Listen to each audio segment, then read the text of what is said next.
জনগণের কথা যারা আমরা 16টি বছরের রাস্তায় থেকে 16টি বছর সকল মামলা মাথা নিয়ে 16টি বছরের অনেকের সময় আয়না ঘরে থেকে মায়ের বুক খালি করে বাংলাদেশের তারেক রহমানের সংগঠিত দলকে বুকে লালন করে আজ পর্যন্ত পৌঁছেছি, সে ঐক্যকে বিনষ্ট করার একটা ষড়যন্ত্র আবার চলছে।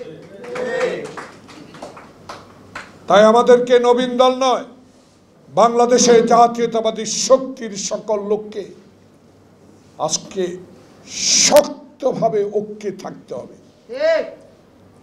বুকে যেরকম সাহস নিয়ে হাসিনার বিরুদ্ধে লড়াই করেছেন,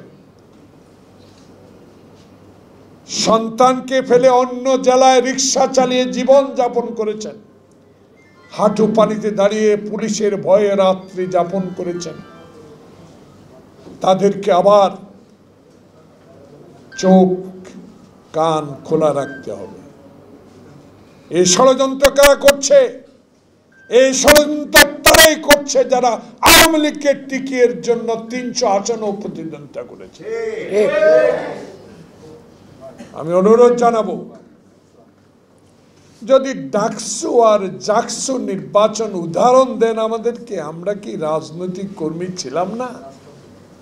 আমরাও তো ছাত্র রাজনীতি থেকে রাজনীতি শুরু করে এই পর্যায়ে এনে দিয়েছেন শহীদ জিয়ার আদর্শে, খালেদা জিয়ার নেতৃত্বে, তারেক রহমানের সুসংগঠিত সাংগঠনিক শক্তির কারণে আজকে এই প্রেস ক্লাবে দাঁড়িয়ে দুটি কথা বলার সাহস জুগিয়েছে। কি মনে করেন জাকসু আর রাকসু জাতীয় নির্বাচনেও প্রতিফলন ঘটবে? যদি তাই হয়, এসব পদ্ধতির কথা ভুলে গিয়ে আসুন না জনমত যাচাই করি, সেই জনমতের ভিত্তি করে পার্লামেন্ট নির্বাচনে সংখ্যাগরিষ্ঠতা যদি অর্জন করতে পারেন আমরা জিন্দাবাদ দিব, কিন্তু ষড়যন্ত্র করে বিএনপিকে কোনো নির্বাচন থেকে পিছপা হওয়ার কোনো সময় এখন আমাদের আর নাই।